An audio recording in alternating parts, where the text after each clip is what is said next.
भारत माता की, भारत माता की, भारत माता की। सबसे पहले विद्यालय की प्रबंध समिति, विद्यालय के प्रबंध समिति के सभी सदस्यगण, कहाँ चले गए सब लोग? अच्छा, आपको मैं धन्यवाद देता हूं, आपने मुझे बुलाया। यहाँ सभी वरिष्ठ जन, बहुत लोगों को मैं नाम से पहचानता हूं, बहुत लोगों को चेहरे से ही पहचानता हूं। आप सबको धन्यवाद देता हूं, आप आए हैं कार्यक्रम में। मैं आपके बीच में समय बिताना चाहता था, लेकिन ऐसी मजबूरी है कि हमें भिवानी पहुंचना है, इसके बाद भिवानी में कार्यक्रम है, और सीधे भी मैं कलकत्ता से ही आ रहा हूं। कल सुबह 10 से 12 मुंबई में नेशनल स्टॉक एक्सचेंज में ऑडिटोरियम में एक टेम्पल इकोनॉमी के ऊपर एक सेमिनार था। शाम को मुंबई कलकत्ता में था, आज भी आपके बीच में दिल्ली में हूं, शाम को हरियाणा में रहूंगा और कल फिर सुप्रीम कोर्ट रहूंगा। तो लाइफ ऐसी ही हो गई है, Monday to Friday Supreme Court, Saturday Sunday आप लोगों के बीच में। पानी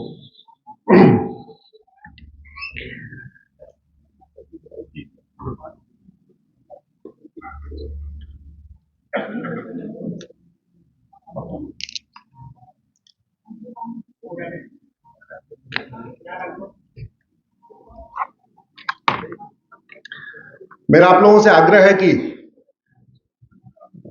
अगले आधे घंटे या जितनी देर मैं बोलूंगा, आप लोग कल सुनना मत, लगातार आप बोलते रहना, जिससे हमारा आपका संवाद होता रहेगा। दुनिया में सबसे पहले शिक्षा की क्रांति कहां हुई? भारत में। वेद, पुराण, भगवत गीता, रामायण कहां लिखा गया? भारत में। दुनिया की सबसे प्राचीन यूनिवर्सिटी कहां रही? भारत में। दुनिया की सबसे बड़ी लाइब्रेरी कहां रही? भारत में। और स्वतंत्रता के 75 साल के बाद आज की डेट में हमारे 2 लाख बच्चे भारत से बाहर जाके पढ़ते हैं। अगर एक बच्चे के ऊपर साल में 20 लाख रुपए खर्च हुआ और 2 लाख बच्चे जा रहे हैं, यानी 4 लाख करोड़ रुपए हमारा कहां चला जाता है? विदेशों। क्यों? वो जो पढ़ा सकते हैं, हम नहीं पढ़ा सकते क्या? हमसे तो उन्होंने सीखा पढ़ाना, कैसे, क्या पढ़ाना है क्या नहीं पढ़ाना, और हमारे बच्चे वहां जाके पढ़ रहे। 4 लाख करोड़ छोटा आइटम, छोटा अमाउंट नहीं है। कई देशों की इकोनॉमी है, कई देशों का फुल बजट 4 लाख करोड़ का है, जितना हमारे देश से बाहर चला जाता है पढ़ाई का, जितना हम बाहर फीस दे देते हैं। अच्छा, यहां जो हम पढ़ा रहे हैं उसमें जो हम प्राइमरी में पढ़ा रहे हैं या जूनियर में पढ़ा रहे हैं, हाई स्कूल में पढ़ा रहे हैं, इंटर में पढ़ा रहे हैं, उसका कितना हिस्सा हमारे जीवन में काम आ रहा है? उदाहरण के लिए इस सभागार में जितने लोग बैठे हुए, आपको प्राइमरी या सेकेंडरी में ट्रिग्नोमेट्री पढ़ाई गई, आपके जीवन में कोई उसका काम है? जोर से बोलिए जरा। Sine theta plus cos theta, आपके जीवन में उसका कोई काम है? एक बार जरा सोचना। हालांकि अब तो भूल गया होगा आपने क्या क्या पढ़ा, हमें भूल गया हमने क्या क्या पढ़ा, लेकिन जो पढ़ा उसका कितना प्रतिशत हमारे जीवन में काम आ रहा है? जिस पढ़ाई के लिए हम आज अपने बच्चों की हर महीने 10,000 रुपए फीस देते हैं, या 15,000 रुपए, बड़े बड़े में शायद 15,000 रुपए भी लगता है, तो वो जो 10-15,000 रुपए फीस दे रहे हैं, साल में 2.5-3 लाख रुपए खर्च कर रहे हैं हाई स्कूल इंटर में, उसका कितना हिस्सा उसके जीवन में काम आएगा? अब एक एक करके मैं बताऊंगा तो लंबा हो जाएगा, एग्जांपल दूंगा, आप लोग खुद ही सोचना। और मैं चाहता हूं इस बात पे चिंतन हो कि जो हम प्राइमरी में पढ़ा रहे हैं, जो सेकेंडरी में पढ़ा रहे हैं, जो 8वीं 9वीं 10वीं पढ़ा रहे हैं, उसका प्रैक्टिकली भाई या तो समाज के काम आना चाहिए, जो मैं शिक्षा लूं या तो मेरे व्यक्तिगत काम आना चाहिए, या समाज के काम आना चाहिए, या देश के काम आना चाहिए। बाबर, हुमायूं, तुगलक, गजनी, गोरी, ये समाज के काम आएगा, हमारे काम आएगा, देश के काम आएगा? कोई काम आएगा क्या? इससे अगर हमारे संस्कार मजबूत हो रहे हो, हमारा समाज मजबूत हो रहा हो, देश की एकता अखंडता मजबूत हो रही हो, भाईचारा मजबूत हो रहा हो, equality, justice, liberty, fraternity, unity, national integration हो रहा हो, तब तो समझ में आता है। मुझे लगता है अब समय आ गया है। वैसे नई एजुकेशन पॉलिसी आई है, उसमें बड़ा काम हुआ है, लेकिन एक बार एक एक चैप्टर पे चर्चा होनी चाहिए कि ये हम जो चैप्टर मैथ में डाल रहे हैं, ये हमारे जीवन में क्या काम आएगा। हिस्ट्री में जो एक एक चैप्टर हम डाल रहे हैं, वो हमारे किस काम आएगा। मेरा यह मानना है कि शिक्षा का 4 उद्देश्य होता है और होना भी चाहिए। एक बार मेरे साथ जोर से बोलिए, धर्म की अधर्म का, प्राणियों में विश्व का। शिक्षा का यही उद्देश्य होता है। शिक्षा ऐसी हो कि वो हमारे अंदर ऐसी भावना भर दे कि हम धर्म की जय करें। हम पुलिस हैं तो भी धर्म की जय करें, हम जज हैं तो भी धर्म की जय करें, हम डॉक्टर हैं तो भी धर्म की जय करें, हम जो भी हैं हम धर्म की जय करें। शिक्षा ऐसी हो कि हम जहां जो भी हैं, हम व्यापारी हैं, हम कुछ भी करते हैं, हम अधर्म का नाश करें। शिक्षा ऐसी हो कि प्राणियों में सद्भावना बढ़े, और शिक्षा ऐसी हो जो भारत का कल्याण हो। यही तो होना चाहिए। हमारे जीवन का उद्देश्य यही 4 ही तो है, और कोई उद्देश्य है क्या? इसके अलावा 5वां कोई उद्देश्य है क्या? धर्म की जय, अधर्म का नाश, प्राणियों में सद्भावना, विश्व कल्याण। अब इस पे भी चिंतन की जरूरत है कि जो आजकल हम पढ़ रहे हैं, वो धर्म की जय कर रहा है, अधर्म का जय हो रही है उससे। धर्म बढ़ रहा है कि अधर्म बढ़ रहा है, ये भी चिंतन की जरूरत है। प्राणियों में सद्भावना बढ़ रही है, प्राणियों में नफरत बढ़ रही है, यह भी चिंतन की जरूरत है। और अगर प्राणियों में नफरत बढ़ रही है तो क्यों बढ़ रही है? अगर उसका भी रूट काज एनालिसिस करिए तो आपको अंत में शिक्षा ही मिलेगी। मेरा व्यक्तिगत रूप से मानना है, मानव निर्मित सभी समस्याओं का समाधान मानव को ही करना है, भगवान आके नहीं करेंगे। भगवान बाबर से थोड़ी लड़े। बाबर आया, मंदिर तोड़ के चला गया, भगवान तो नहीं लड़े। हां, भगवान रावण से लड़े, तो राम रावण से तो लड़ेंगे, राम बाबर से नहीं लड़ेंगे।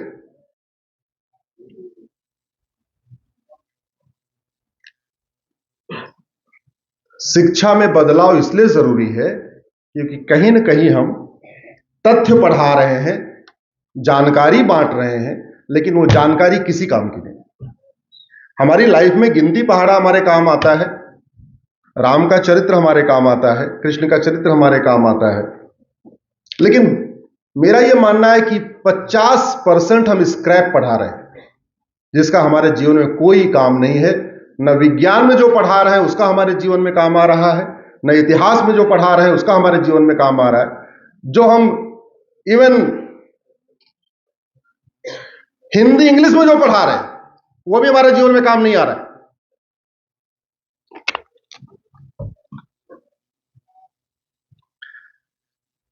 हिंदी की किताब पढ़ाई जाती है, किस लिए पढ़ाई जाती है? हिंदी सिखाने के लिए। भाई क ख ग घ पढ़ लिया, ABCD पढ़ लिया, उसके बाद जो किताबें हम पढ़ते हैं वो किस लिए पढ़ाई जाती हैं? कि हमें हिंदी का ज्ञान हो जाए। ये तुलसीदास जी का रामायण हिंदी में ही है ना, क्यों?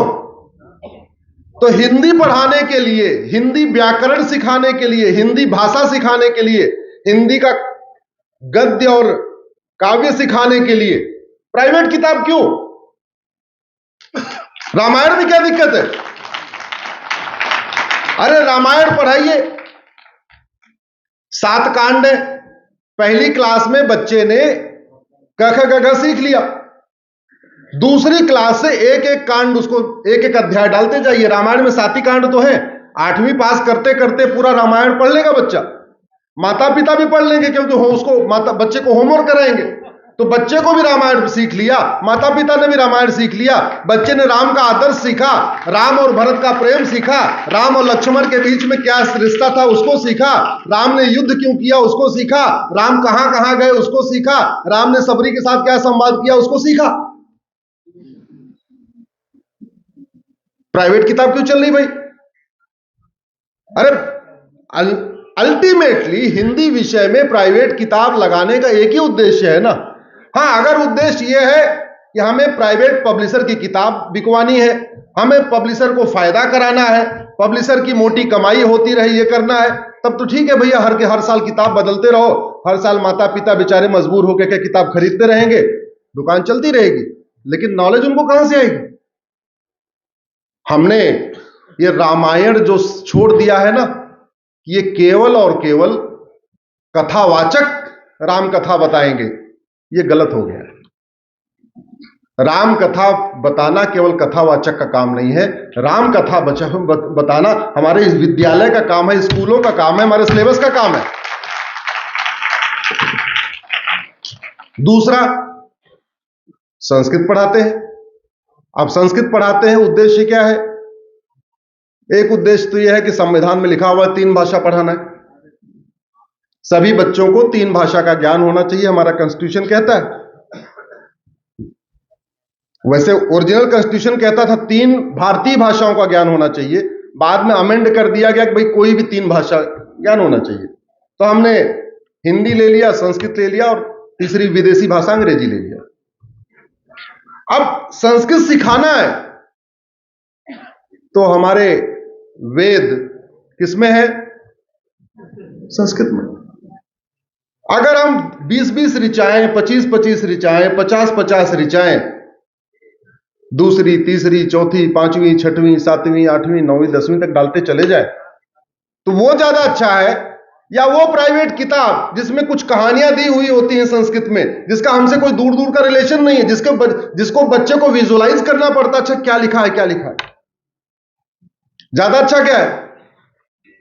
वेद की ऋचाएं लगा दे, वाल्मीकि रामायण लगा दे, बच्चा संस्कृत भी सीखेगा और भाषा का ज्ञान भी हो जाएगा, वाल्मीकि रामायण भी सीखेगा, वेद की ऋचाएं भी सीखेगा। तीसरी भाषा हम आजकल सिखा रहे हैं अंग्रेजी। अब अंग्रेजी में विंसेंट वाली स्टोरी, ऐसी सी स्टोरी है, कुछ अमेरिका की स्टोरी है, कुछ वहां की स्टोरी, कुछ वहां की स्टोरी। अल्टीमेटली अंग्रेजी भाषा सिखाना उद्देश्य क्या है? कि बच्चे को अंग्रेजी आ जाए, उसको बोलना आ जाए, उसको पढ़ना आ जाए, उसको लिखना आ जाए, यही उद्देश्य है। तो भाई प्राइमरी पहली क्लास में आपने ABCD सिखा दिया, भगवत गीता में 18 अध्याय है, 3-3 अध्याय सिखाना शुरू करो तो 7वीं पास करते करते पूरी भगवत गीता सीख लेगा। 2-2 अध्याय एक एक चैप्टर में डालो तो 10वीं पास करते करते पूरी भगवत गीता सीख जाएगा। जरूरत ही नहीं है कुछ और करने की। और भगवत गीता अंग्रेजी में उपलब्ध है, जर्मन अंग्रेजी में, अब US में, अमेरिका में पढ़ाई जा रही भगवत गीता, ऑक्सफोर्ड में पढ़ाई जा रही है, कई और यूनिवर्सिटीज में पढ़ाई जा रही है, लेकिन हम नहीं लगा पा रहे। क्यों? क्योंकि हमको लगता है कि ये भगवत गीता, रामचरितमानस, रामायण ये रिलीजियस बुक है और हम सेकुलर हैं। ये जो समस्या अटकी हुई है, यहां अटकी हुई है। तो पहली बात तो ये कि धर्म अलग होता है, रिलीजन अलग होता है। वर्तमान संविधान ने रिलीजियस बुक पढ़ाने से मना किया है, धार्मिक किताब पढ़ाने से मना। धर्म अलग है, रिलीजन अलग है। सेकुलर का मतलब होता है पंथ निरपेक्ष, हिंदी में कहते हैं रिलीजन न्यूट्रल। सेकुलर का मतलब धर्म निरपेक्ष नहीं है। यहां जज साहब बैठे हुए हैं, किधर है? हाँ सर, सही कह रहा हूं, गलत तो नहीं कह रहा हूं? देखो भाई, वेरीफाई हो गया, वकील कह रहा, जज साहब ने कह दिया।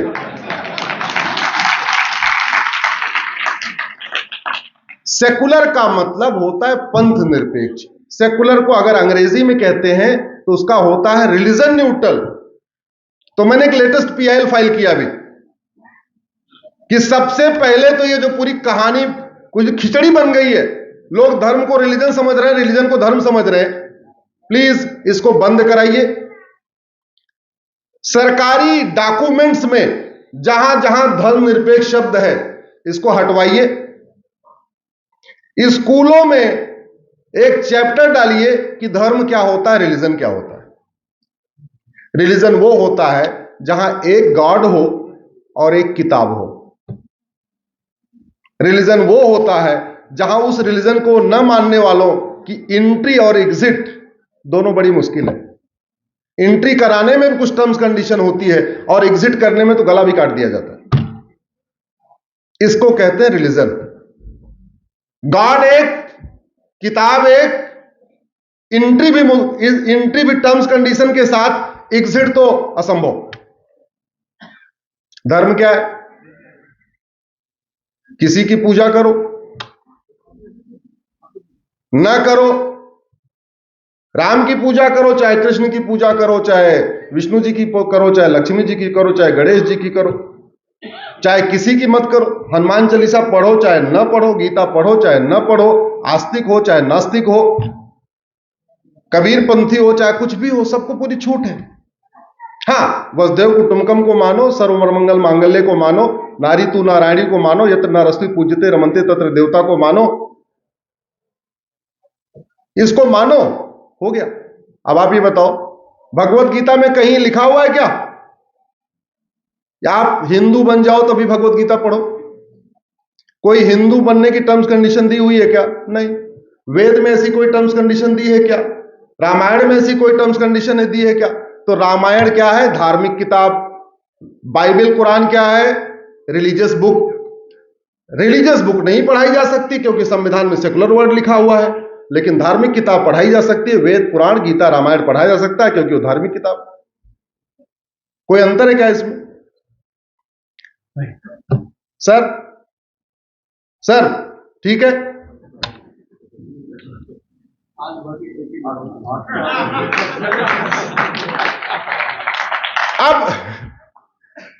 अब अगर मान लीजिए थोड़ा कंफ्यूजन है तो एक काम और हो सकता है कि भाई एक कानून है राइट टू एजुकेशन, उसमें एक शब्द जोड़ दिया जाए इक्वल, तो क्या हो जाएगा? Right to equal education. अभी वो पहली से लेके 8वीं तक लागू होता है, उसमें 2 साल और जोड़ दो, 6 से 14 साल लिखा है, उसको 6 से 16 कर दो, तो क्या हो गया? 10वीं तक हो गया। तो आपका पहली से लेके 10वीं तक राइट टू इक्वल एजुकेशन हो गया। राइट टू इक्वल एजुकेशन होने का मतलब जैसे पूरे भारत का रेलवे बोर्ड एक ही है ना, गाड़ी तो पूरे देश में घूमती है, रेलवे बोर्ड एक ही है, अलग अलग है? एक है, बाकी उसके डिविजनल ऑफिस है। ऐसे one nation one education board बन जाए, भारतीय शिक्षा बोर्ड, बाकी सारे उसके ब्रांचेज हो जाए सभी राज्यों में। वन नेशन वन सिलेबस हो जाए, जैसे केंद्रीय विद्यालय में है, नवोदय स्कूल में है। हाँ, गुजरात वाला गुजराती में पढ़े, बंगाल वाला बंगाली में पढ़े, महाराष्ट्र वाला मराठी में पढ़े, अपने अपनी मातृभाषा में पढ़े, लेकिन सिलेबस और करिकुलम तो समान होना ही चाहिए। और हो सकता है, अगर वन नेशन वन टैक्स हो सकता है तो वन नेशन वन सिलेबस नहीं हो सकता है क्या? जोर से बोलिए जरा। अगर one nation one railway board हो सकता है तो one nation one education board नहीं हो सकता है क्या? हो सकता है। कुछ चीजें करनी पड़ेगी अगर हम चाहते हैं धर्म की जय हो, अधर्म का नाश हो, प्राणियों में सद्भावना हो, विश्व का कल्याण हो, तो सबसे पहले हमें भारत से विदेशी शिक्षा व्यवस्था को खत्म करना पड़ेगा। विदेशी स्कूलों को खत्म करना पड़ेगा। जो स्कूल भारत में मुगल काल के दौरान शुरू हुए, या जो स्कूल भारत में ब्रिटिश काल के दौरान शुरू हुए उस पे बैन करना पड़ेगा, उस पे ताला लगाना पड़ेगा और दोबारा फिर से वैदिक शिक्षा व्यवस्था लागू करना पड़ेगा, गुरुकुल शिक्षा व्यवस्था लागू करना पड़ेगा, समान शिक्षा लागू करना पड़ेगा, one nation one education board बनाना पड़ेगा, वन नेशन वन सिलेबस बनाना पड़ेगा, वन नेशन वन करिकुलम बनाना पड़ेगा। और ये दूसरे और इसलिए भी इंपॉर्टेंट है कि संविधान कहता है सबको इक्वल अपॉर्चुनिटी दो। आज की डेट में जितने एंट्रेंस एग्जामिनेशन है वो तो एक ही हो रहे। आप चाहे सीबीएसई बोर्ड से पढ़ो, चाहे आईसीएसई पढ़ो, चाहे आप यूपी बोर्ड से पढ़ो, चाहे बिहार बोर्ड से पढ़ो, इंजीनियरिंग वाला जेईई वाला पेपर तो कॉमन है कि नहीं? नीट वाला पेपर तो कॉमन है, एनडीए वाला पेपर तो कॉमन है, क्लैट वाला पेपर तो कॉमन है। अब तो सीयूईटी आ गया यूनिवर्सिटी में एडमिशन के लिए, उसका भी एंट्रेंस एग्जामिनेशन एक है। जब सारे एंट्रेंस एग्जामिनेशन के पेपर एक है तो स्कूल में सीबीएसई अलग क्यों पढ़ा रहा है, आईसीएसई बोर्ड अलग क्यों पढ़ा रहा है, यूपी बोर्ड अलग क्यों पढ़ा रहा है, बिहार बोर्ड अलग क्यों पढ़ा रहा है? संविधान का आर्टिकल 16 कहता है सबको इक्वल अपॉर्चुनिटी मिलनी चाहिए। आज की डेट में इक्वल अपॉर्चुनिटी तो मिल ही नहीं रही है। इक्वल अपॉर्चुनिटी के लिए मजबूरी में आदमी कोचिंग करता है और व्यवस्था ऐसी हो गई है कि बिना कोचिंग किए कोई न जेईई क्वालिफाई कर पा रहा है, न नीट क्वालिफाई कर पा रहा है, न एनडीए क्वालिफाई कर पा रहा है, क्लैट क्वालिफाई कर पा रहा है। क्यों? क्योंकि जो पूछा जाता है वो पढ़ाया नहीं जाता, जो पढ़ाया जाता है वो पूछा नहीं जाता। और वो क्यों? क्योंकि कोचिंग माफियाओं का बड़ा वर्चस्व है, 5 लाख करोड़ का उनका धंधा है साल का। तो कोचिंग माफियाओं ने ऐसा सिस्टम को हाईजैक कर लिया कि जो पढ़वाते हैं 10वीं 12वीं में वो पूछने नहीं देते, और जो पूछवाते हैं इंजीनियरिंग में, मेडिकल में, क्लैट में, एनडीए में, उसको 10वीं 12वीं में पढ़ाने नहीं देते। तो मिडिल क्लास बेचारा फंसा हुआ है कि यार एक काम करो, इस वाले स्कूल में मत पढ़ाओ, इसमें हम पढ़ाएंगे तो हमारा बेटा आईआईटी में नहीं जा पाएगा, इसमें पढ़ाओ। 2000 रुपए फीस वाली स्कूल में मत पढ़ाओ, 10,000 वाली में पढ़ाओ, तब हमारा बेटा आईआईटी जा पाएगा, तब हमारा बेटा जेईई में जा पाएगा। और हम कितने नादान हैं, कितने भोले हैं, कभी सोच नहीं रहे यार संविधान कहता है सबको समान अवसर दो।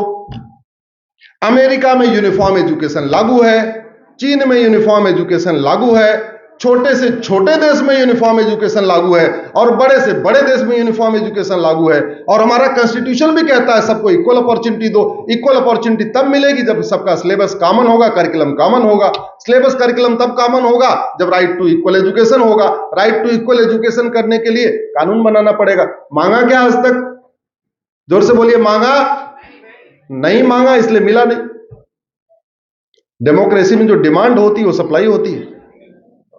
तो समान शिक्षा इसलिए जरूरी है कि मजहबी उन्माद खत्म हो, कट्टरवाद खत्म हो, पत्थरबाजी खत्म हो, भाईचारा आपस में बढ़े, भारतीय संस्कृति मजबूत हो, भारतीय परंपरा मजबूत हो, भारतीय ज्ञान विज्ञान मजबूत हो। दूसरी तरफ समान शिक्षा इसलिए भी जरूरी है सबको समान अवसर मिले, और यह संभव भी है। एग्जाम्पल हमने आपको बता दिया। एक रेलवे बोर्ड यहां बड़ौदा हाउस में है, दिल्ली का, पूरे देश का रेलवे चला रहा है। एक जीएसटी काउंसिल दिल्ली में रहती है, पूरे देश में इनका जीएसटी चल रहा है। तो जैसे जीएसटी काउंसिल है कि केंद्र के वित्त मंत्री उसके अध्यक्ष होते